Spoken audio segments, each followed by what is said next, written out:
Hi, nice to meet everyone. And I just want to say, first off, I laughed so much watching this episode.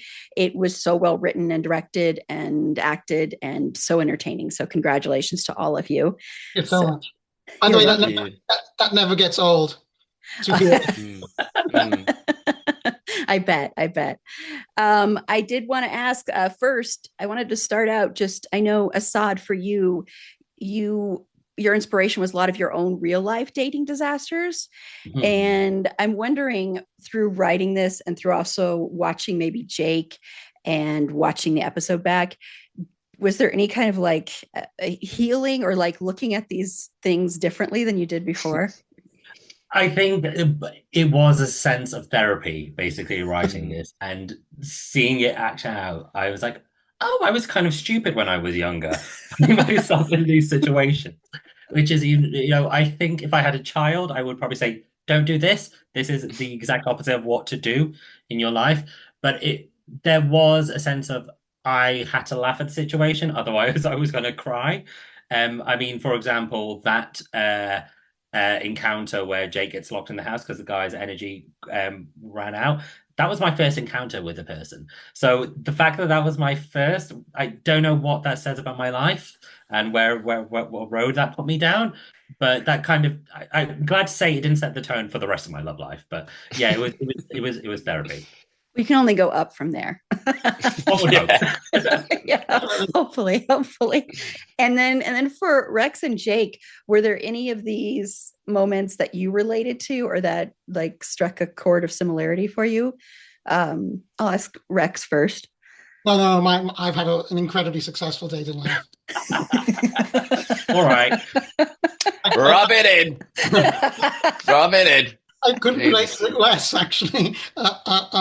No, I mean, so from the personal level, uh, um, yes, in a more abstract sense, is that, and I've always thought this in a sort of a sad state of affairs, is that I've been on dates wondering whether I'd survive the date in a sort of Mm, in a serious way, uh, um, and and therefore when Kevin finds himself either with the guy where he's locked in the room or where he's handcuffed behind his back, there is that sort of element of unsafety, which clearly should never be the case in mm, in any case when it comes to a date. So what I tried to do when that happened in my personal life was sort of to diffuse it with humor, and therefore as a director, that's what I attempted to bring to those particular scenes. Obviously, the one at the restaurant, that danger wasn't there, and the one with the teacher, clearly also that wasn't there either. But the ones where you sense there could have been it going beyond the level of funny, mm. was to keep it within the realm of funny. So there was always a disarming thing that would happen, such as the mother walking in, to diffuse the situation. So from my point of view, that's sort of how it related, in Mm. in my personal life. How about Yeah. you, Jack? Well, how long have you got, Erin? Because if you want to talk about my dating life, we're going to be here a long time. Um, I definitely related to it 100%. If you knew my dating life, you would know why. That was all child's play compared to what I've been through. Um, actually, it's funny about the mum walking in. It reminded me of I have had to climb out of a window before when I was a teenager. Somebody's mum came home and I had to climb out a window. So there was that. And there have been several times I will be like, will be real, like as Rex has said about fearing for your life on dates and stuff. There have been times where I'm like, is this a serial killer? Like, is this going to end bad? And it always just comes back to my toxic trait that I think they'll like me too much. They'll be like, they'll never kill me. They will like me too much. They'll be too endeared by me. They'll be like, I can't do shit. I can't kill Jake. So yes, I do relate to it to answer your question. They'll be like, no, no, no, no. I quit being a serial killer after Yeah, no, meeting you. Jake's too kind. I couldn't. I couldn't. He's too sweet. Do He's that. too sweet. Yeah, and it is amazing with the scene where the mom walks in because Mm, in any other, I think media we see a lot like if you have queer characters or anyone in the community that might have turned into this horrible situation where we would have Mm, trauma. And even though there's like these horrible dates, I appreciated that there wasn't like trauma involved in this, where it was mm. like, there's too much of that you see. Was that really important to you, Asad, in writing this, to have like kind of a relief from some of that trauma? Yeah, the way I kind of approach things, I don't see the separation of almost the sadness, the trauma, and the humor. I see kind of humor in everything, in every kind of situation. And I think a lot of people will say I'm a highly sarcastic individual in real life as well. I bring that to the way that I'm doing that. But I think if you don't have that kind of sense of, in a way, kind of deal with it, it can get too heavy. And I think you kind of need that tension and release. So for me, bringing that kind of ability to laugh at myself in that situation was a crucial element. Yeah. Mhm. Yeah. And I'm sure, and I don't know if that was for you, Jake, as an actor. Um, was it kind of, did you appreciate the fact that there was that humor in situations that normally might have been portrayed as very, very dour and depressing? Yeah, definitely. I think that me and Rex have had this conversation before about how queer characters sometimes it always comes with like heavy trauma and all this stuff, and sometimes it is just so nice to have a character that is queer and it's not a problem and it's not existing in a world where it's an issue or the whole storyline is about it being an issue. It's just they're just existing as who they are. So I really did appreciate that with the character, and I think with, you know, the humor and stuff that comes with that, I appreciate that as well, just because I love comedy and I just, I just enjoy acting out funny scenes. So Yeah, and even the teenagers weren't like cruel in that. I mean, they were making fun of you because of the salamander thing, which yeah, was yeah. amazing. That was Thanks. incredible. And that's revealed. That was really, really good. So Rex, how is it different, like approaching, like directing, like television, and especially comedic television? Is there like something that is pretty essential to every episode that you direct, or? That's actually an excellent question, and that's one I do not get often. So, Oh, good. congratulations on that. The biggest difference between essentially directing television, directing movies is time. You have no time when you're directing television. So everything you saw we shot in 3 days. It's the the the ability to get into the character and to get the take that you need. So even though he's a movie director, one of my inspirations as a director when it comes to how to direct is Clint Eastwood, who notoriously does one take. Now I don't have Clint's confidence, so I can't get away with doing that. But it's really uh, the courage and sometimes the the naivety to be able to move on to the next take, even though you're not entirely sure whether you've gotten what you have. It's really a tour de force to direct for television, given obviously the time constraints is obviously because of the money constraints, uh, um, and and there is no catch up days.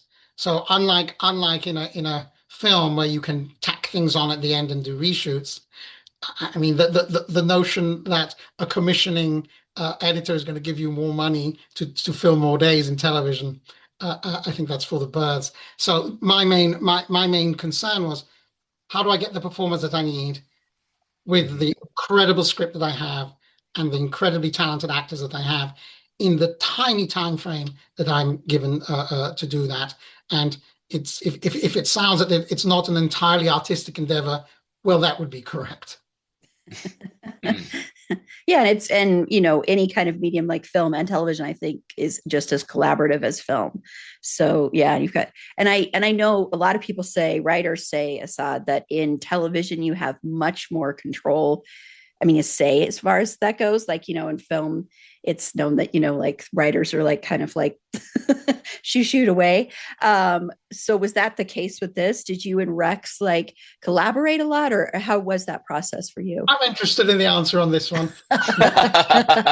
So there was a fair bit of collaboration between Rex and I, kind of like the whole series and what we were doing. what I will say is it was great working with Rex because there was also a lot of freedom in the way that I could work. So our process would very much be I would write the first draft, generally within 2 to 3 days, because of the way that I work is I don't put pen to paper until I've had it all figured out in my head.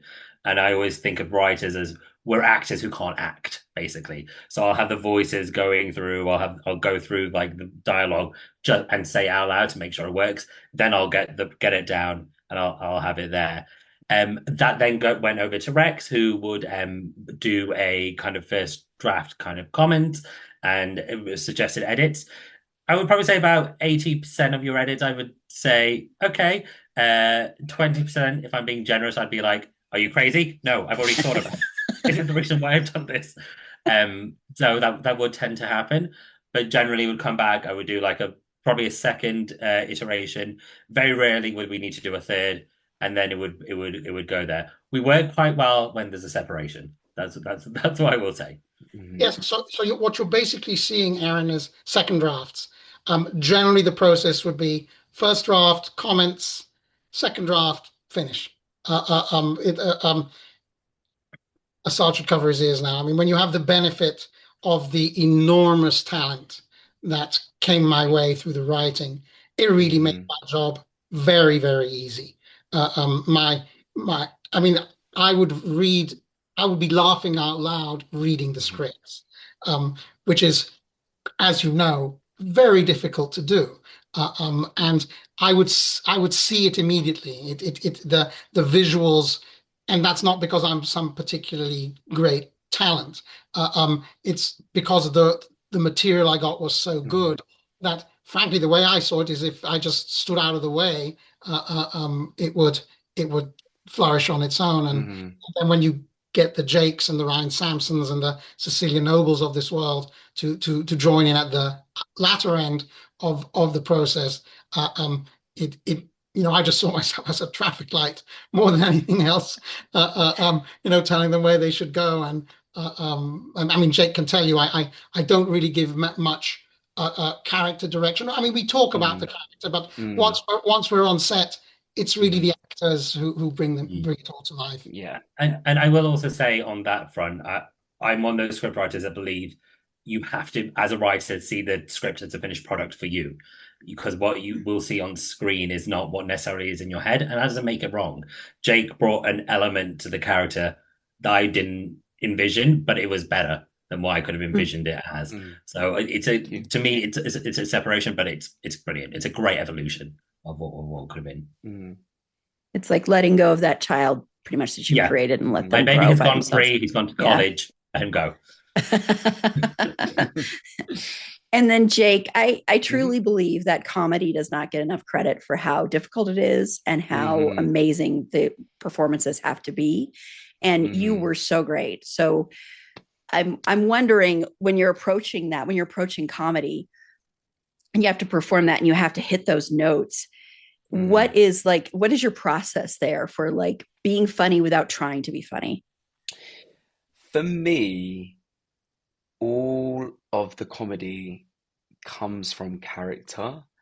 And I think I put so much importance on knowing my character so well. And obviously with incredible writing like Asad's, that comes easy because you read the script and you're like, I know who this boy is. Do you know what I mean? Like, it's so clear who this person is.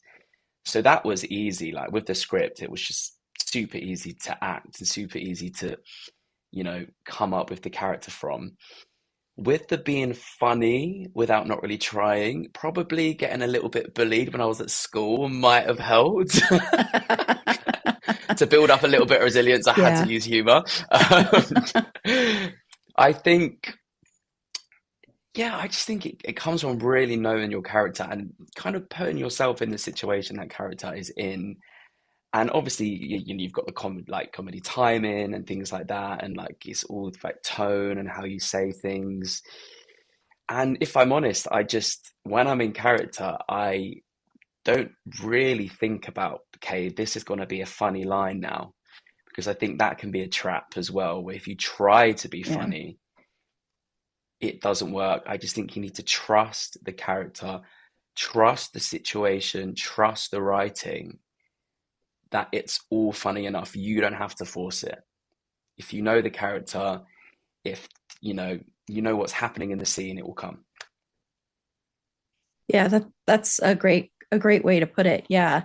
Where you don't see the acting, you don't see the performance, you don't see that you're trying to be funny. And it's not, there are no cheap laughs in this. Also, I want to No. say, Asad, applause for that, because there's no like cheap humor here. And it's all very relatable humor. And I also think there's the physicality to it too, Jake, which I want to applaud you for, because just some of the way you would sit when you were wearing like this salamander outfit, or even after any date and you're sitting there and you're so like dejected looking, and also you also had this hope in you, and so that added a lot to it. So then when those funny lines would come either from you or from your co-stars, it worked because it felt very real. So applause for that. So you're welcome. You're welcome. And so I'm wondering, Rex, did you have, and maybe Asad too, did you have, how was the process for casting this? Because especially like, I think everybody has such great chemistry together, whether it's friendship chemistry or romantic chemistry or potential romantic chemistry. How did that process work? So we have a wonderful, wonderful casting director called Verity Norton. So a lot of the cast came through her. Some didn't. Some came through acquaintances of whether with mine or Asad, or recommendations from other actors who had already been cast. But in this particular episode of the series, Ryan Sampson is a big star here in the UK, and she recommended him. She said he would be great for the role. And again, when you're a small independent production like ours, you'd think, yeah, he's never going to do our show. So, isn't this just a waste of time? She said, no, no, no. She said, don't ever think that. Actors look for great roles. They don't care about anything else. I mean, obviously, they care to get paid. Exactly. Yeah, careful. Yeah. Double love of craft. We got a yes from Ryan immediately. There was no even back and forth and all of this. It was, he read the part. He absolutely wanted to do it. It was remarkable because his show on Sky, which he writes and stars in, had just been renewed, and he was filming it, and he took 2 days out of that to do this. Wow. Which was we found remarkable. Cecilia the same. I mean, Cecilia is very well known here in the UK. She was actually filming a Netflix show in Prague, which she flew back from Prague in order to do us. She was cast through Verity as well. The woman who plays the mother, actually, Fiona Allen. Asad, do you want to take that one? Because that one was a big surprise for me that she would do it. Yeah, so Fiona's a comedy legend. So she did a show here called Smack the Pony, which was one of the first all-female sketch comedy shows in the UK, and she was one of the founding creators of that.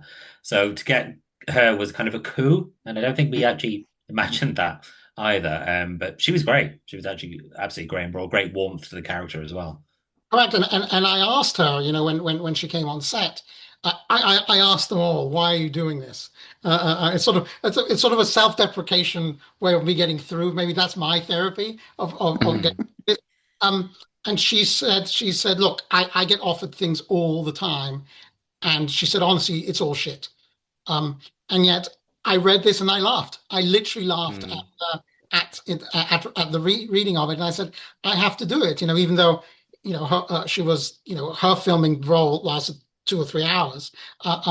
It was wonderful. So all of the kids also came through. The kids came through auditions. All of the kids. And I should add, maybe it's a slightly longer answer. What you're watching is episode 4 of an anthology comedy series. And so Kevin's Series of Unfortunate Events is the title of the episode. It's not the title of the series. The title of the series is called Patterns. And so this was all part of a much more global casting process, where some of these characters don't just appear. So, for example, all the kids you saw appear in other episodes. Jake appears in other episodes. Ryan appears in other episodes. Cecilia actually doesn't, and Fiona doesn't. And all of the dates. I'll just give you one thing about one of the dates. So one of the dates is one of my old teachers from high school. Oh, really? Wow. Teacher, the teacher. I don't know if I should say this. I'll say it in this. I said to him, his name's Richard. I said to him, Richard, I always saw you as some sort of a perv. So do you want to play this role? And he said, you know what? That's his dream come true. And I thought he was terrific. Probably the most intensely sad character we have. And he said to me, Rex, I don't want him to be a creep. I want him to be sad. I said, go with it.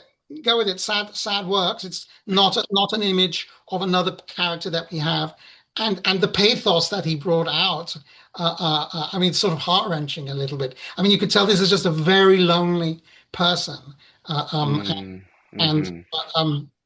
that's how we cast him. But that he was casting him to himself. Someone who I'd known, I'm not even going to tell you how many years ago, but a long time ago.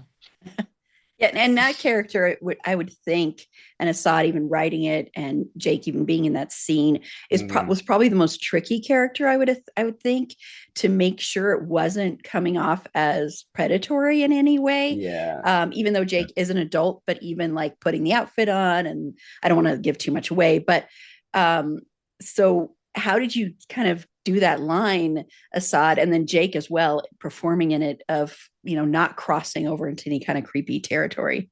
Yeah, and I think that's such an easy line to cross. To me, when I'm coming up with the characters, the key element is, what is the truth for that character?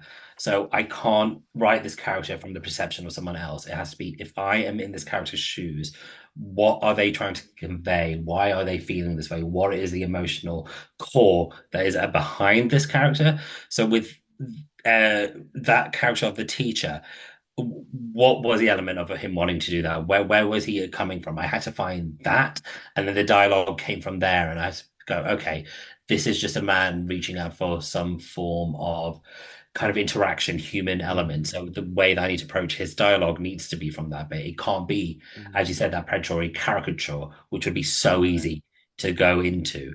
So again, that was so hard. It was probably the hardest character, I would say, for me to kind of write, because of the element. And Jake, I don't know how you found that, being in that scene. I definitely found it was the scene that was like the closest to the mark, whereas like this could really get a little bit dark here. This could get a little bit dark. But I think Richard did so well in the scene to play it as this man who maybe just wanted a little bit of companionship and wanted to feel a little bit nostalgic about the past. I don't think upon watching it that it does come across as predatorial. I think we definitely kept a lid on it, and it worked. It was funny. No line was crossed, but it was tread. We were treading close to it. I enjoyed acting it because Richard was just lovely, and it was a really fun scene to do. And I think on set, like, nobody had the mindset like, well, this is a bit creepy. We were all just there like, this is funny. This is what it is. It's not weird. It's not creepy. So yeah, I think it was a fun scene to do, and I think we got it spot on. And it helped that was the last scene we filmed. Oh, okay. Yeah, okay. It was. That was the last that we did. And I will add, one of the things that we did to disarm, and this is credit to the set designers, is the recreation of the typical English school lunches. That was what we were laughing about the most. The pink custard, the pizza. The decayed pizza. Sorry, yes, the tray. The tray. The tray. I was getting flashbacks. I was like, oh my god.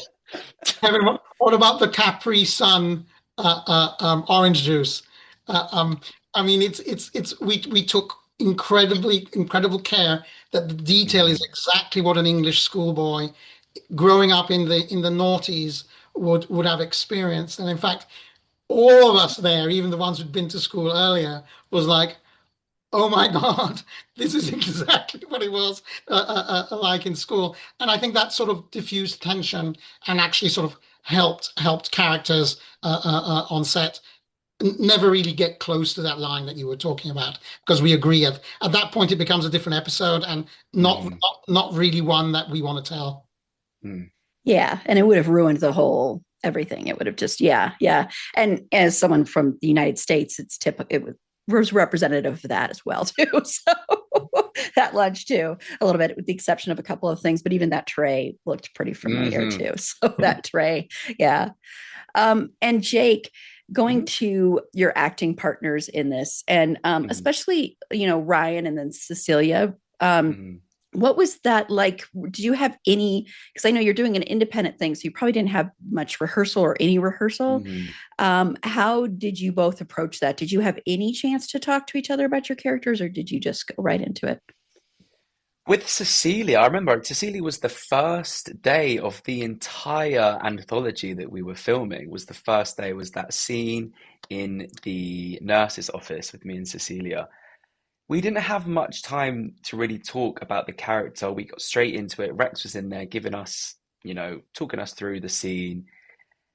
But she was just so easy to act opposite. I just think we bounced off each other so well. And I think a lot of